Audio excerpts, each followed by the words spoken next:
Good morning. I'm David Thomas. This is Emily Webster, obviously. Thank you for inviting us along to talk. We're just going to run through a bit about our business, and then Emily's going to talk about how we're mitigating water runoff and looking after our soils, basically. So Riviera Produce is a family business. Started back in 1870 by a gentleman called Thomas Simmons there. I never met him, but we're on the 6th generation now. We've moved up through all the generations. They've farmed in Cornwall all their lives. Mainly, they've gone into cauliflower crops in the middle of with Mr. Simmons there, Eldred Simmons. David Simmons took over from his father and built the company we've got now. And then we now got young Tom Simmons in charge, and we're growing 8,000 acres of brassicas across the county, basically. Do you want to go back one? Oh yeah, right. So why Cornwall, basically? We're surrounded by sea on all three sides. This suits brassica crops.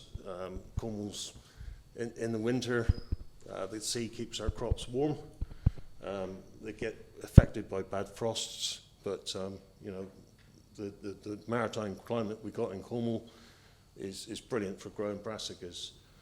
In the summer, everyone says it's sunny Cornwall and it's warm, but actually we're cooler than most of the country, which really suits, again, growing brassicas through the summer.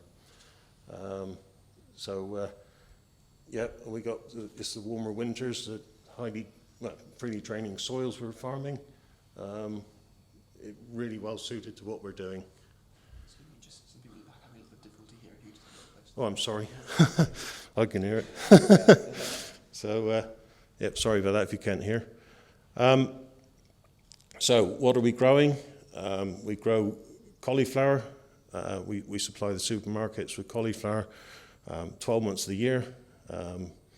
I've worked for the company for 14 years now, and we've only had one week so far that I've not seen cauliflower harvested and put through the business. Spring green's the same. It's 12 months of the year. Every day of the year we're harvesting. We also grow pointed cabbage, which is a 10-month season. There's a couple of months in the winter we can't produce pointed cabbage in Cornwall, which then they're imported from Spain. We grow an acreage of Savoy cabbage. Through early planting and successional planting, we managed to get an 11-month season out of that. We store some of the last Savoys in the cold store, just to extend that season a little bit. We grow a large acreage of broccoli in the summer, Calabrese you may call it. That's a sort of a 6-month crop of harvest. And we also grow an acreage of courgettes, which is a bit different to the rest of it. It's a different plant type. So that's a bit about the business. We're farming all over the Cornwall. We're from Sunbury over to the Lizard, up as far as Padstow, and over on the Roseland. So if I hand over to Emily, she'll explain to you more about how we're trying to mitigate the runoff. So just to pick up again on what David was saying about our climatic advantages and why you do see so much veg in Cornwall, you can see from these maps our difference in winter temperature and rainfall amount. Obviously, the other key areas in the UK for growing veg will be Lincolnshire and the Fens, where you can see on these maps that in comparison with them, we're a lot warmer in the winter and generally we get a lot more rain, but unfortunately most of them are underwater at the moment, so they've copped quite a lot of that rain. So obviously this is an advantage for us in terms of our opportunities to grow and produce food, but it also means that with the heavier rainfall and with with the climate we've got, we need to think really carefully about how we're growing crops and how we manage our risk associated with that. So I'm just going to show you a quick video that hopefully gives you a bit of an introduction into our farming system and how we are trying to shape what we're doing and farm with the environment as opposed to against it.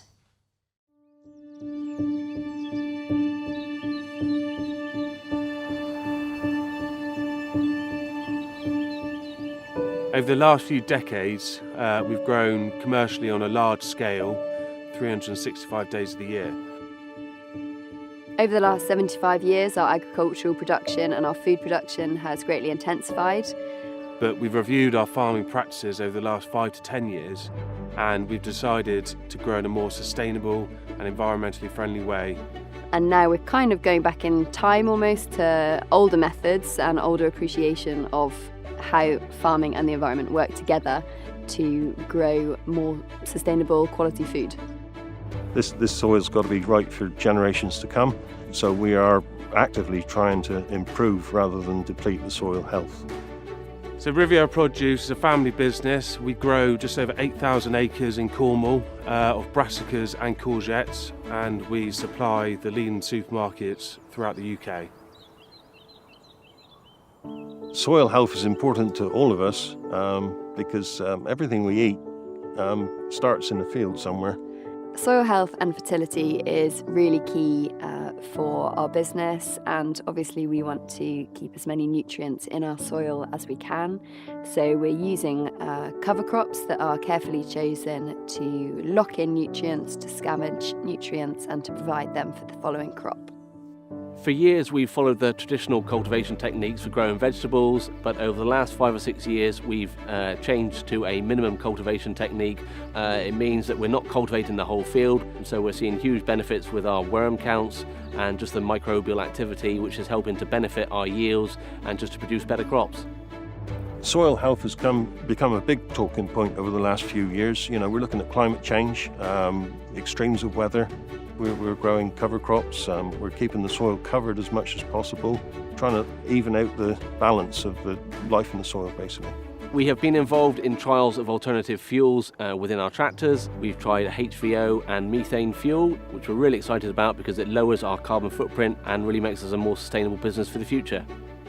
What makes me really proud of what the company is doing is we're investing in the future. We haven't got to do it, you know, we've decided it's the right thing to do. We as a team are really proud to be building a sustainable and resilient farming system, growing food that is high on quality and low on environmental impact. So this is only the beginning. We want to continue being at the forefront of new environmental techniques and technology in the farming industry to provide good quality produce for years to come.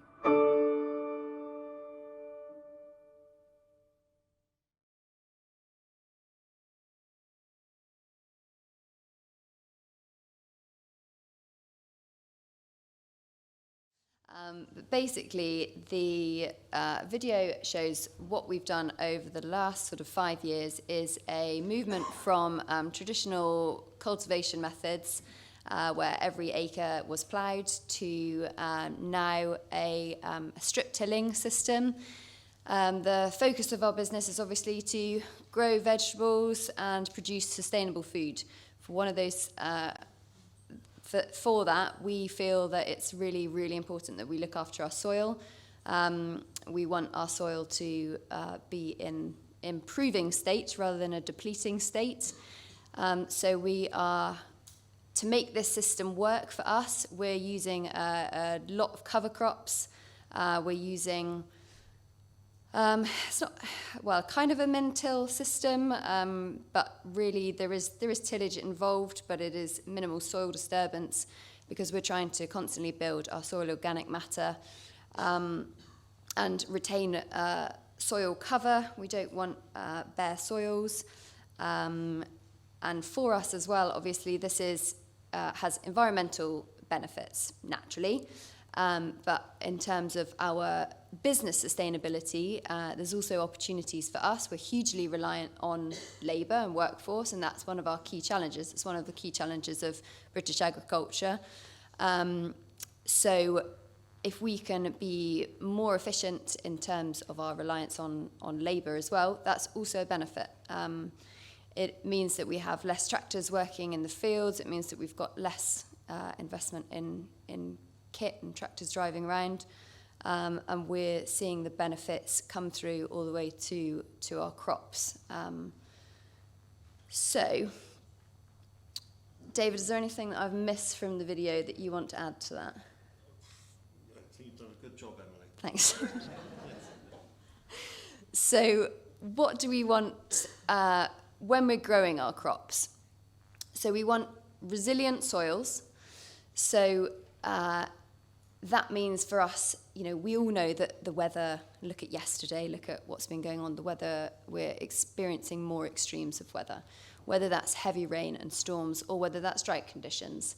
And where we were talking about how Cornwall's got this perfect or great climate for growing veg, obviously if we get incredibly extended periods of drought or heavy rain, it kind of throws that idea out the window. So our soils have got to be in a state that they can cope with that, so that we can continue to grow food.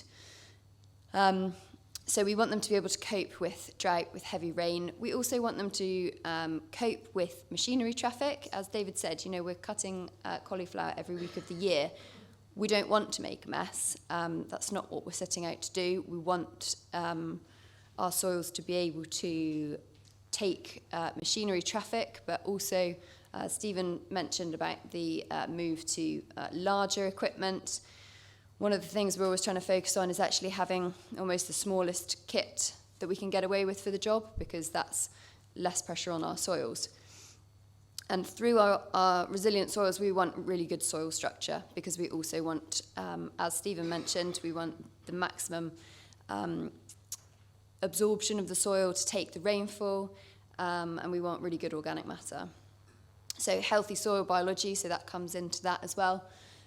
We test our soil every year. We're always looking at organic matter. We want to see our organic matter results building every year. We look at pH, that's really important for us in terms of crop growth, and we're also looking at earthworm counts. Earthworms are our underground colleagues. They're incredibly important for us in moving nutrients through the soil, benefiting our crops. So they are, really, really important for us, making the soil more friable, and just making it easier for our crops to grow. Beneficials, so we are doing a considerable amount with not only cover cropping, but companion cropping. I've got some photos in a bit. Companion cropping, we actually had a look around on Wednesday at quite a lot of the work we're doing. So we have real opportunities in our crops to do that. So we grow a huge range of different cover crops, and we love being really nerdy about cover crops and experimenting and seeing what grows best where and where we see the greatest benefit. But from that, we're seeing a huge increase in beneficial insects and natural predators, which for us is really key, because we want to minimise our insecticide use as much as possible, and that's definitely something that we're seeing the opportunity to do through cover crops and companion crops. And ultimately, we want food that doesn't cost the earth. We want to be a business that will stand the test of time. David showed you how long the business has been going and growing so far. We want that to be a continuing trend. So, so one of the things you would have seen on the video was our single pass, so destruction of previous crop and seeding of a cover crop. So within that, as opposed to going in there, flailing the crop that's been harvested and then ploughing, para-harrowing, working ground down before we established the next crop, potentially leaving it bare over winter, what we can do now is we can go through with a single pass, mulch the material left behind. So that's all building soil organic matter, feeding our soil biology, and we can seed cover crops behind that. So we've got less fuel used, fewer tractor passes on the field. It's more efficient and less cost for us, and it's got these environmental benefits as well. And from that, again, trying to build the soil resilience to always think about how we can reduce runoff. So the different types of cover crop we're using. So we're using a real range. We're big fans of Celia. Legumes, obviously legumes are nitrogen fixing, so that's great for us. Real opportunity there. Buckwheat, scavenging phosphorus. And obviously we don't use things like mustard because we don't want to have other brassicas in our cover crops that can carry diseases like clubroot and cause issues for us. So we're looking at growing a range of cover crops and diverse mixes. They're providing us with soil cover, they're providing us with habitat.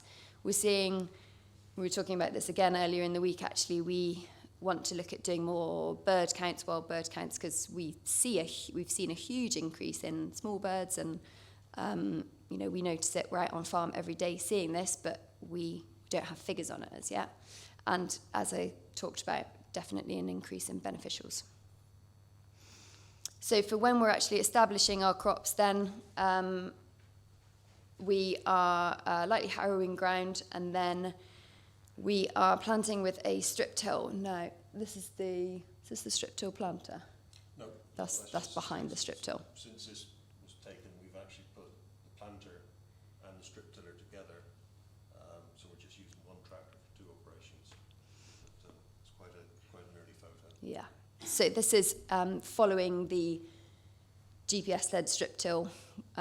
This is the strip till, but as David said, now we've combined the two, so we are just a one-pass system. So we're minimising soil disturbance, less fuel required, retaining our soil structure.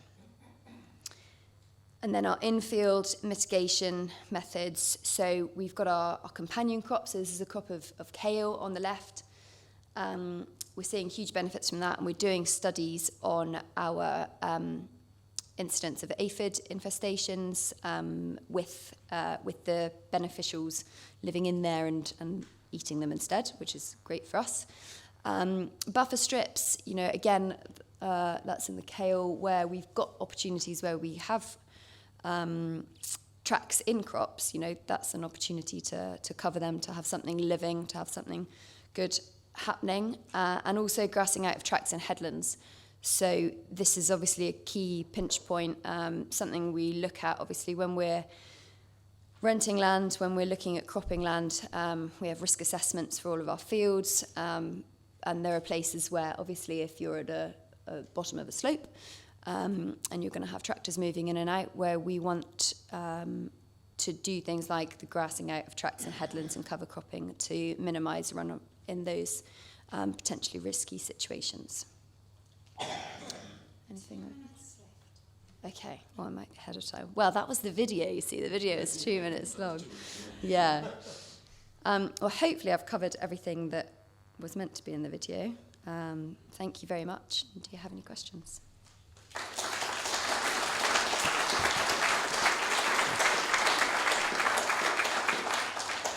Any questions? Online? Kitty, can I ask a question, please? So thank you for that. I think it's really encouraging to see such positive management in Cornwall. I'm very impressed by everything you're doing in that front. Today is all about water quantity, obviously. I'm also interested in water quality. So I wonder if you could just touch upon what movements you're making towards your use of agrochemicals, specified surplus, everything you like. And also, if you've got time, are you dipping your toe in the water with robotics? Is that something you see coming forward in a big way or not? Yeah, sure. Shall I do the first bit and you do the robotics? Yeah, cool. Yeah. The question there was looking at water quality, how we're looking at minimising pesticides and artificial inputs into our business, and also our move towards potentially using robotics in the future. So firstly, yes, we're very much looking at minimising our pesticide inputs. This system just fits perfectly with that. It's a natural movement. It's something that we want to do. Obviously, from a an environmental point of view and also from an economic point of view, it's a no-brainer to look at that, because, you know, last year with everything that happened in the world, fertiliser was up to, what, £1,200 a tonne? Yes. We can't grow food like that long term. That's just not a sustainable system. So our use of cover crops, I mentioned the legumes, we're looking at nitrogen fixing. So we've done some trials where we followed summer collie, didn't we, at Philly Pasco's? Summer cauliflower, following a cover crop, and we grew that without any artificial fertiliser. So that's something that we're looking to do more and more. And when we can, you know, if we can prove that we can do it, then there's really no reason not to.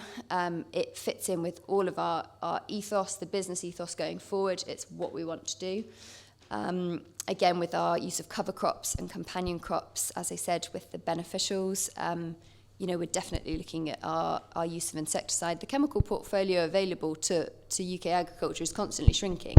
So it's short-sighted in both senses to not think about how you're going to do things differently.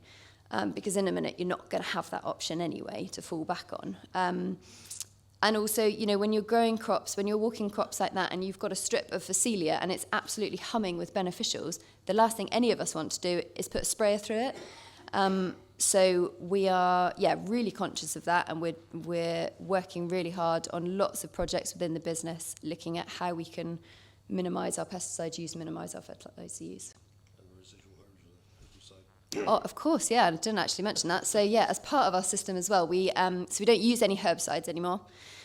So we use all mechanical weeding, which fits in really well with our strip tilling. It just works really well, but obviously then we're not having, there's not that many people doing that. Some people still think we're a bit crazy for not doing it, but it works for us. And we believe it's the right thing to do. So if we can cut out herbicides completely, then there's, you know, that's the next step, that we can cut out other pesticides as well.